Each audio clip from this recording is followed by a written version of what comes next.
Shalom, welcome to the Jewish View. My name is Rabbi Nachman Simon with the Chabad House of Delmar, together with my co-host, Mark Ronich of Statewide News Service, jbiztechphilly.com. As you can see here, columnist for the Jewish Press. And I'm having a great time doing all of those assignments, and my column in Jewish Press is the Albany Beat, and I talk about how government relates to the Jewish community or doesn't, as the case may be.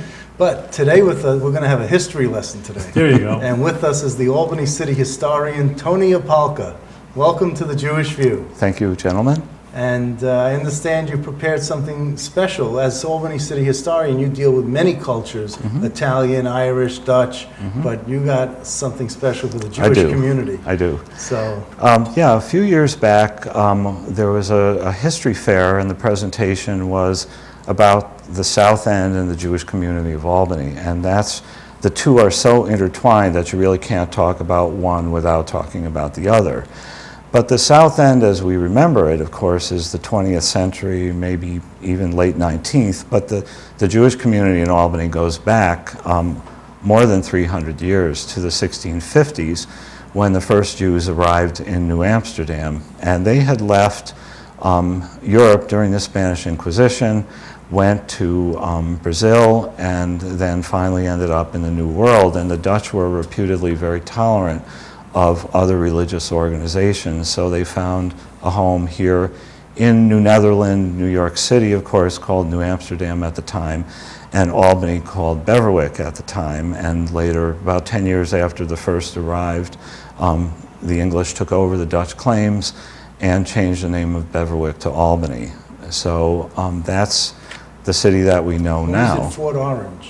Fort Orange was a trading post that was located about at the foot of Madison Avenue. And that was a very small trading post. Okay, so the city of Albany was never called Fort Orange? That's correct. Okay. Because that's a misnomer. Well, it's a kind of a confusing history, because there was Fort Orange, which was simply a trading post where I would imagine most of the residents were men.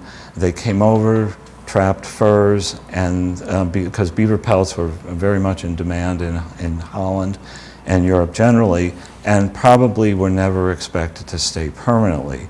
In 1630, the patroon system was set up, and that was a series of large land holdings that lined the Hudson River. And the most successful one was the Van Rensselaer patroonship, which was the one around here. And the story goes that the fort, there were too many people that wanted to be in the fort, so they began building on the outside of the fort. And the Van Rensselaers said, but wait a minute, if you're building outside the fort, then you're tenant farmers, you're not Dutch West India Company people, so you have to pay us rent. And a dispute ensued, and Peter Stuyvesant solved the dispute in 1652.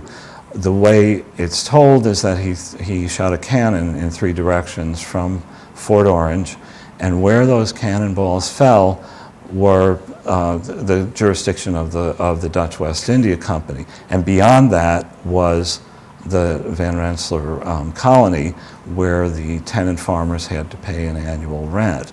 So what he set up in 1652 was the village of Beverwyck. And Which is now what? What pretty much downtown. It was, Albany. yes, it's centered kind of at State and Pearl, Broadway, up the hill a little bit, about halfway up the hill, a little bit above Pearl Street. And eventually, in 1664, when the English took over all Dutch claims, the stockade was sort of a pentagon shape from about the middle of the State Street Hill to Broadway to about Steuben Street and Hudson Avenue. And that kept expanding throughout the 18th century. And but at the time of 1664, Beverwyck was changed to Albany. They have a Fort Orange. Who were they afraid of? Some European country invading them, or the Native Americans? Well, yes, it was probably a little bit of both. It's an interesting concept because the English and French empires kind of met somewhere north of Albany, and that's where they expected conflict, because the French were settling Quebec and kind of coming down Well, it was like Lake the river. Champlain. Around Lake Whitehall, Champlain. around Well, Whitehall. coincidentally, Henry Hudson Yeah. and Champlain sailed at the same time. Right. But I think they probably got within 50 miles of each other, Didn't know. but neither one was aware of the other. So the claim for New France was to the north, the claim for Holland was to the south. Then, of course, when the English took over, the Dutch were out of the picture, but the English and French empires were in conflict Okay, now right Peter here. Stuyvesant, you mentioned him earlier. He was like the governor of New York City. He was governor of the New Netherland colony. Right, which is but down in New York City. Right, he was housed in And- New Amsterdam. And he wasn't very friendly to the Jews. That I don't know. I Okay. don't know if I've ever And come that's- across and, that. And he was very, and that was my understanding. Mm-hmm. And a lot of Jews wanted to get out of the area, and Asser Levy was one of the traders, like he's a beaver Okay, pelts, mhm. and he came up Here where he came found a up here. friendlier environment. And then he turned around and started to have other Jews come with him, but they wanted a minyan, a group of 10 men above 13, to pray. And so he started like the first minyan here in Albany. Okay. And And that's how, in the 1650s? and that was in then, the early Yeah. mid 1600s, right? And Yeah. so was that trading idea that we really started having Jews here in Albany. Yep. You know, let me ask you, it's a little bit of going to the future, but it always intrigued me. You know, of course, we live here in the Albany Capital District, and, you know, you meet so many people, of course I do, in the Jewish community, and everybody's from the mass immigration, which is 1880 to 1920, Sure. for the most part. Right. You got the modern Right. Russian Jews, Yep. and people coming Sure. after the Holocaust. But, you know, you never meet anybody who says, you know, hey, why don't there's a family that, we trace ourselves back to the 1600s, to the 1700s, and I never met anybody like that. Well, there's really, I mean, it seems to be that they either went underground or kind of disappeared for almost 200 years, and then really you see in the 1840s the beginning of the German Jewish immigration. And that's when the first synagogue was actually established in 1838 with German-speaking Jews. And that was, which synagogue was that called? That was Congregation Bethel, Okay. and again in the South End. And the South Do you know End, what street that was that on? was that was on Bassett Street, and That's I 66 Bassett? yeah, I don't believe the building still exists. No. I think it has to do with number changes and things like that. There is a building somewhere in that vicinity, but I'm sure No, that's when not the when original building. researched this, I found out that that they blocked off that part of Bassett Street heading west, Okay. and that used to go through, and it's blocked off, and that's where it was.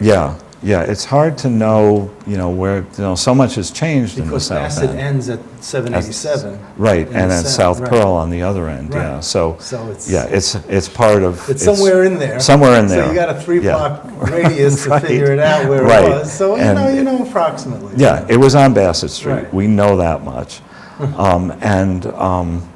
So that was a German-speaking congregation, Right. and the Russian and Eastern European Jews, other Eastern European countries, they really came starting in the 1880s, and the Well, South End is. I thought the Poles came in 1880s, Russians came in 1900 or whatever. That could be, yep, Okay. I'm afraid I may not have the exact dates other than Eastern European. What's interesting is that my personal roots are there. My mother's parents came from Italy. And so I was able to find my mother in the 1925 census. And it was clear the state took a census every 10 years on the 5 years, so you could look at the 05, 15, and 25 census records. And I was absolutely convinced that there was no English spoken east of South Pearl Street because everybody, all the adults, were from Europe. They were either listed as Russia Right. for the Jews or Italy for the Italians. And they were very much intermingled. It's just always known that, maybe you can speak about that, the Italian and Jewish neighborhoods, whenever there's a map of, like I know in the State Museum, this Yeah. is in New York City, Sure. these were the communities, you always know, I mean, we just lived it also in Jewish community in Chicago. the Italians and the Jews got along. Yeah, it the seems best. that way. And you know, you look at the names in the census, and they're living among each other, you know, either in the same building or certainly on the same streets, and shopping in each other's stores and all that. I mean, my mother spoke of, you know, her father going to Jewish stores along South Pearl Street, and probably other parts of the neighborhood as well. So let me just ask you about the congregation Bethel, and then there was Bethel Jacob.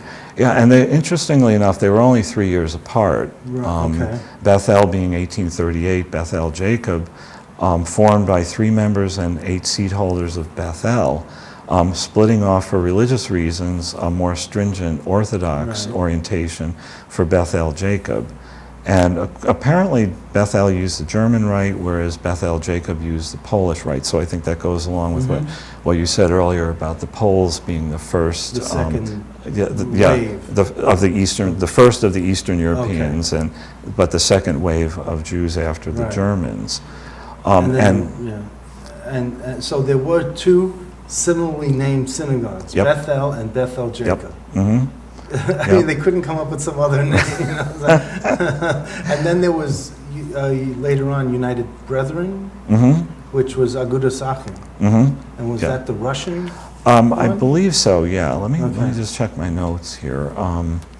Yeah, that was an Orthodox congregation, and I'm going to guess by 1902 that would have been when that was formed. That would have been a Russian congregation. My notes say that by the 1880s, the arrival of Jews from the Russian Empire expanded the Jewish population to 3,000.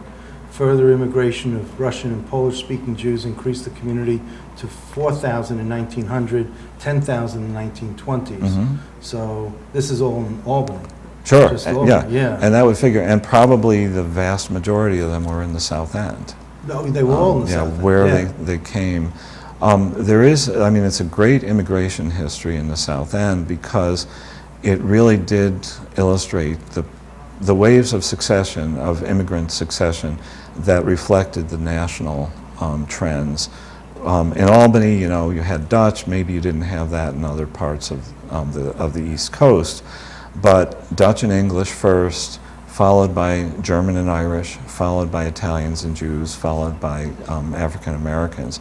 So that part of the South End that we now call the Pastures area, for example, that's a microcosm of what happened internationally. Yeah. You know, let me ask you, just interesting, because I love history, but are you paid, I mean, what's your position? You're a paid, and it's just like every city has a historian. Well, the New York State, I'm not sure how many other states in the country have this, but New York State law, education law, requires each municipality to have a historian. And there are something like 1,500 municipalities in the state. What's a municipality? Like every little city? Every village, town, city, and county. Really? Not a hamlet. No, a hamlet is part of a town, or a probably, village, yeah. So each one of those municipalities is supposed to have a historian. They're theoretically supposed to be paid. They're theoretically supposed to have an office. And so what's the theory here in Albany City? Well, the theory here in Albany City is I get a stipend of $2,000 a year. And I have At one point, that was worth a lot. Right, And you're a historian, so you can figure out how far back that is. Right. Live in 1920. No, don't quit the day job. But no, it was funny because I was looking for something. Salaries. Right, I was looking for something at another research line I was pursuing, and I found in the 1930s the city historian got paid $1,300 in the 1930s. I think that was more than today, but you don't do this for the money, that's for sure. You do it because you're passionate about Albany history. And you were giving walking tours, right? Walking tours. This morning I actually gave a bus tour with a couple of people from Historic Albany Foundation to some university, University at Albany officials. And we did a 3-hour, all you can ever imagine about Albany on a bus. So you took them down to the South End? Yes, we went all the way, we started at the university, we went all the way down to Cherry Hill, down on South Pearl Street, Schuyler Mansion, through Green Street and the Pastures area, through downtown, over to Tenbrook Street, the Tenbrook Mansion, and so on. It was kind of like, here's a little taste, Yeah. please come back and explore more. So since we got off topic, Mhm. I just wanted to ask you, there's the Opalka Gallery. No relation. Oh, really? Right? Because it's not a very common No, it's not. Well, name. actually, I found out relatively recently that it's more common than we had always thought. Okay. The benefactor of the Opalka Gallery is from Amsterdam, New York. which, yes, which Amsterdam has another large Slavic population. It's a Slavic name. And I finally met him for the first time just a few months back, and he told me that there were 7 Opalka families in Amsterdam, and he was only related to one other. But more recently, I found out that my grandparents came from the Carpathian Mountains, Uh-huh. and when Poland was partitioned in 1772, they took a census, and the village where my grandfather came from had 5 Opalka families in it, and there were a few others from other parts of Galicia that came over. I guess they came over here. My grandfather came over in 1908 and settled near Watervliet, which the Troy, Watervliet, Cohoes area had a Slavic population as well. And so they found like-minded people who spoke their You know, language. just for another historical note, the Hasidic movement of Judas is founded in the Carpathian Mountains. Oh, is that right? Yeah, yeah. Oh, isn't that So interesting? it's Well, Eastern Europe. one funny little thing, my grandfather's name was Jacob, and First name or last name? The First name. Oh, yeah. and in the ship manifest, he was listed as Hebrew, and I don't think he was Jewish because he Why do you think? joined a they moved, and why Christian did church. I assume it was because his name was Jacob. They thought They that just was assumed Jacob is yeah, a Jew guy. a Jewish name, yeah. And interestingly, speaking of the South End, you know, my mother, when she got married, moved to the area where my father was from, and there was a Russian Orthodox church there, and it was the first time she ever knew that Russians weren't always Jewish, because all the Russians that she knew in the South End were Jewish. So I guess, you know, if you don't travel around much, you learn things as you do. And and when you talked about Watervliet, Troy, Cohoes area, Cohoes and Troy had very large Jewish populations at that time. So Yeah, and there are, I don't know the exact number, but there were a number of synagogues in Troy as well. yeah, there's 3 in Troy and a Chabad house around the universities. But Cohoes used to have some synagogues. Yeah, But they're- there's but there's they- nothing there now, I No, don't think. there's is there? nothing there No. now, but the interiors of the artifacts within the synagogue were sent to the Troy Oh, is that right? Orthodox Synagogue Okay. on Ferry Street, is it? Rivers. River Street. River Street, oh, okay, I know yeah. the building, sure. Yeah. And that's still functioning. It is. Yeah. Yeah. Let me ask you something. Well, I'm always going to the present, but I love history, but I know the history to the present. Yeah. I mean, is part of your job maybe to write, you know, the history ongoing of Albany? I mean, like this neighborhood's changing, and you know, like you're saying, a synagogue here and maybe a church there. You know, do you Yeah. have documentation? Like It's not just they're studying closing the a lot of churches past. now, Right, so- right. Well, I do write articles for a neighborhood magazine, and I approached the editor and said, you know, what would you think if I did you ever wonder ... Right. And I would pose a question and then answer it. And it's everything from why there are a lot of streets named after birds in Albany to Wood Street, Norwood. the woods off New Woods. Scotland. I haven't tackled that one Hollywood. yet. That's definitely an interesting story there. To what's the oldest building in a particular neighborhood, ask you about to you know, any kind of, I could dream up the topics, or people write in and say, could he talk about this or that? So It's yeah. interesting. You know, you talk about the oldest building. What about the Saul? Where you Well, that's what I was stand? gonna- that's- All right, Yes. I saw you. It was such a good reading. We both are seeing. Yes, we So just went this- past that on the bus this morning. Yeah, so there was a controversy about which was the oldest Yes. building based on the boundary of where Albany used to be and where Right. it is now. Well, it's So an it- interesting question. Okay, okay, I mentioned earlier about Stuyvesant's cannonballs. When the city was set up and when the city was chartered in 1686, they used the limits of Beverwyck as the city limits, except that rather than kind of this sort of half circle around the fort, they went in 16 miles, which I think was to kind of capture Schenectady into the jurisdiction of Albany. They didn't quite make it all the way to Schenectady, but it went way beyond the settled area of the city. And so when the first annexation was 1815, and that was north of the city line. The city line at that time on the north was Clinton Avenue.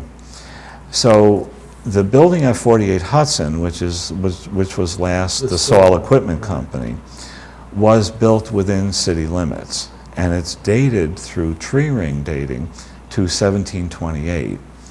The former building holding that record, which may be the same age or thereabouts, is the Quackenbush House. That has never been tree ring dated in the same way that 48 Hudson Avenue was. But that was actually built outside city limits. So that's still, splitting hairs here. 48 Hudson was always within city limits. If it's the same age as the Quackenbush House, well, one was built outside city limits and one was built within city just limits. again, So the what's the president- verdict, Mr. Historian? I'm not going to take a stand. Why not? No one's around anymore. Well, you got Oh, there are people Now around you're on who the are Jewish, very. but now you're on the Jewish view, so I would say. But do you think only Jews are going to watch this show?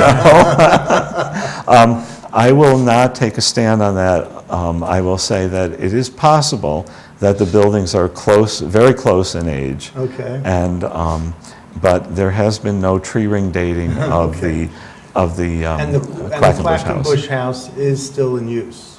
Yeah, we had lunch there, as a matter of fact, on the And- bus tour today. The That's- Hudson sometimes. And Saul is not, the Saul building. Right, is- Hudson, like a wreck right the now. Saul Equipment Company is now owned by Historic Albany Foundation. Really? I didn't know that. Yeah, and they are not sure what's going to happen to it. I mean, it's not going to be demolished, No. but its eventual use has not yet been But it determined. could be Money. moved. They could jack it up. Well, and I move it. think they would probably like to see it stay where it is Oh. because that's part of the significance of the building is that it was built But on it's that interesting how location. everything, there's nothing like really around it. There's nothing around When it. you come over the South Mall Expressway, you can see Right, you this see. one building Right. that just stands Yeah, there, yeah. and you don't know why. Yeah, and for very recent history, that was the area where the convention center That's was right. going to be built. And it still would be possible, of course, that could be a welcome center to Albany. Really, the jury is out on interesting, that. be an Interesting to have interesting the thing. oldest building in the city That's the Welcome become Center. the welcome center. Well, right now, would be they great. don't have plans to renovate it. Well, It it's looks like a wreck now. stabilized. Yeah, it's stabilized, and that means that it's kind of mothballed until they figure out. They don't want to put a lot of, effort into it if the use is going to be changed or if something is going to be changed. No, on another it. thing, I actually live in Bethlehem. They said that Bethlehem borders was really right into Albany. Mhm. Yeah. Can you talk about that? Yeah, the southern boundary of Albany was between the Schuyler Mansion and Cherry Hill, just about at the northern boundary of the Port of Albany. That was the other place where the cannonball fell. And so that was how the boundaries were set. The southern boundary, there was a major annexation to the south in 1870, and that's when it was moved further south, almost to the Normanskill. And then in 1910, there was another annexation, and 1967, yet another. So now the southern boundary is the Normanskill. And that's the boundary, but that's on the south side, you Mm-hmm. said. But on the west side, going out New Scotland Yeah. Road, or New Scotland Avenue, Yep. that also, there used to be Klarsfeld, Right, well, that was the 67 annexation. but that was... That was in Bethlehem until Bethlehem. 67. Klarsfeld was Yep. Bethlehem. But I was told, maybe you can verify it or dispute it, that because of the South Mall took away so much property, that they pushed back the Bethlehem line to add more tax base. Well, that could be, but the make up- annexation laws of the state were such that the people who lived in that area had to vote to come Right. into the city. And I was told that it was because they could get water lines. Right, water and sewer are always a big one. Right. Yeah, in fact, in the early days, that was, city services were desirable, and rural towns didn't have them. Right. So, So they voted to come into the city. Come into the city, Mhm. and again, that's the Norman skill, I believe, Right. also on Yep. that side. It is. So Yep. it's the boundary is further Yep. west, I guess. Right, or whatever. I always get Yeah. confused, south, west, whatever it is. So that there. was so that's where that border changed, going out Mhm. towards the Bethlehem Slingland's Price Chopper. Right, right, and that, yeah. But up until about 10 years ago, I believe that there was still a sign up that said Klarsfeld. There is. There might even still be one here now. And they have this A fire department, yeah. That's the Slingland's Fire Department that's still in exactly. the city of Albany. Exactly. Really? Yep. And Just it's from near that where, area? and it's Yep. near where Mayor Jennings lives. Right. Yep. Former Mayor Jennings. Mhm. And Jerry was saying how he wishes that building could be moved because every time the bells go off, he gets wakened, and- Yeah, is that still a Slingerland's Yeah. Fire Department? So Yeah. they come and From Albany. They come into Albany and drive their fire trucks Right. out to Slingerland's. Yeah, it's And still that's operating. covered, yeah, and that of course is covered by the city fire department, the area Right. up to the Normanskill. Right. So it is kind of a funny, About your funny pictures thing. about Old Albany? Pardon me? We would like to see some pictures of Well, we Old did. Albany. They were, All right. the screen went off. Yeah. Anyway, Oh, okay, yeah, I but can't, as we oh, were talking about the different synagogues, mhm, and, yeah. Excellent. Yeah, and of course, Ohav Shalom is in that area that was in Bethlehem until the early 20th century, where was Ohio? on Crumbkill Road. The 85. The right new off one, the 85. new, not the one on Washington Avenue, but the one that That used they to be, moved. that's the area you're talking about that was annexed from Yes. So Bethlehem and that was Albany. originally Bethlehem. Right. And then when the boundaries got changed, it was in Albany. Yes, I think that the boundary there is a little confusing, and I can't remember exactly how it ran. That may have been built in Albany. Yeah, I think. And then other parts of the area came in from Bethlehem after Right. the synagogue and the apartments were built. Crumbkill Road. Yeah. Yeah. Yeah. So can we go back to the 18? Sure. Well, back in history, well, We he's digressed a historian. little bit, Yeah. that's for sure. I just, Make it always modern. I just All right. wanted to point out that, while we had a minyan in the early days Mhm. from Asa Levy, Yep. we didn't really have a formal rabbinate Mhm. up until Till the Up 1830s. until the 1830s. Mhm. So it Yeah. was a loosely defined Jewish community, Mhm. but still, the first rabbi was in Albany. The first rabbi, was he the first? You're talking about Isaac Mayer Wise? Was he the first? Was he the I- first? He came in It 1846. says okay, yeah, 1848 or So, 46. yeah, so would there have been, if they founded an It says here actual... he became Albany's first rabbi when he took over leadership of Bethel in Okay, 1846. all right. So what would have happened between 1838 and 1846? The Jews ran themselves already. Yeah, I mean, Maybe, yeah. everyone was a rabbi. Okay. So, And, and everyone knew. Every Well, Jew is a rabbi. But did you know the conflict of why the break-off? Yes. And tell us and about it that. had to do with, he was the first reform. No, he founded the reform movement Well, pretty he much. was- Is that? yes, Is that? I don't want to misuse terms. He So founded the American reform movement. Okay. It was in Europe, okay. but he brought those ideas over with Okay. him from Europe. Mhm. And what happened was that Bethel Jacob, he wanted more what they call modern at the time way of running services. So Mhm. on Rosh Hashanah, the first day when they went up to take out the Torahs, Mhm. the Holy Scrolls, he wanted it done one way, and the current congregants at that time wanted it a different way, the way they're used to. Mhm. And they didn't want this change that Mhm. he just demanded right on the Mhm. spot.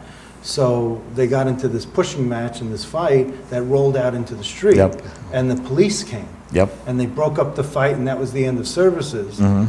And they didn't have another day of Rosh Hashanah. Mhm. The community was totally split. Mhm. And by Yom Kippur, he had started up his own congregation, Mhm. and that became Beth Emet. Okay, and yeah, which was the fourth Reformed synagogue in the country. Yeah, my notes here say he wanted mixed seating of men and women, Right. a mixed choir with hymns in German and English, deletion of certain prayers to shorten Don't get shaky here. No, is this true? I mean, No, this it's is true. What you're saying. but, It's you just know, not my way of Judaism. That's what he's saying. Um, We say a little English in our synagogue. We do. well, but this is 150 No, but he years wanted ago. mixed seating. I thought you were going to fall out of the Yeah.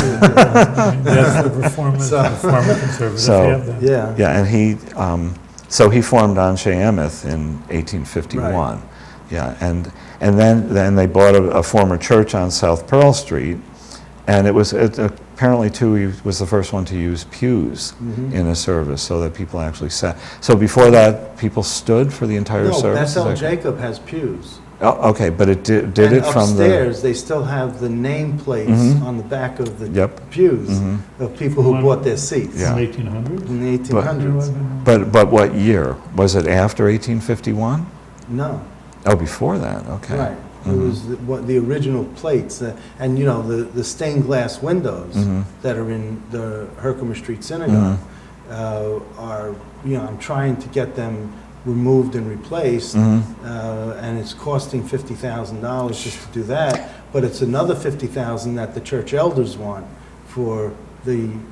to get the property, to Yeah. receive the property. So Right. you try to raise $100,000, and it's not easy. Yeah, So no. anyway, Yeah, I'm the building putting is that for pitch- sale now. Well, the No. building's for sale, which is more a reason why we should take Right. that back into the Right. Jewish community. So. Do you think that would really happen? Well, take the glass. Oh, take the stained glass, certainly, yeah. And all Yeah. the interior stuff back into the Yeah. Jewish I community. mean, that would be terrific. And then we can give it to, or, make deals with the people whose names are affiliated or associated with those names. And their Yeah. ancestors are still here. Yeah, I don't think we can really skip a discussion of Beth Emeth at Swan Street, because that's one of the most amazing buildings in Albany. Right, it's now the Wilburn Temple. Wilburn Temple, but designed by a member of the congregation named, I can't, Abraham Fleischman, and his consulting architect was Isaac Perry, who was the architect of the Capitol, working on the Capitol One in of the the three. last year. One of the many, yeah. He was the last one, and he became the state architect, and probably his most well-known building in Albany is the Washington Avenue Armory. Right. And But he helped to design Beth Emeth? yes, The Oh, I he didn't and, know Wilburn that. Temple. he and, down he there. and Abraham Oh, Fleischman oh, I yeah. didn't know The that. one on Academy Road was. was Percival Goodman in the 1950s. Okay. Yeah, and that was built by Lou Swire, which Right. of course everyone in Albany would know the name Lou Swire. But that's the building that replaced the Swan Street Yes. building in the 50s. And H.H. Richardson, I thought, had some. Well, Richardson was a very influential architect, and he was actually one of the architects of the Capitol, Right. as well as the architect of City Hall. Right. But his influence on American architecture was really tremendous, and the Beth Emeth building is very much in the style of H.H. Richardson. You'll notice a lot of features that would remind you of City Hall, with the arched openings on the Right. Lancaster Street side, the corner tower, the use of the heavy sandstone. Those are features that are known as Richardsonian Romanesque. I thought he had some role in the synagogue, in designing. some I of the don't synagogue. think so, because the history of the Capitol was so confusing. So many things were going on. Right. That building dates from 1885. Richardson died in 1886, and I think he was long out of Albany by the time that he died. But his influence Right. on that architectural style was certainly tremendous. That's probably one of the most notable buildings. We're out of time, unfortunately, because it's really so interesting and could talk another few hours. So we'll have to have you back.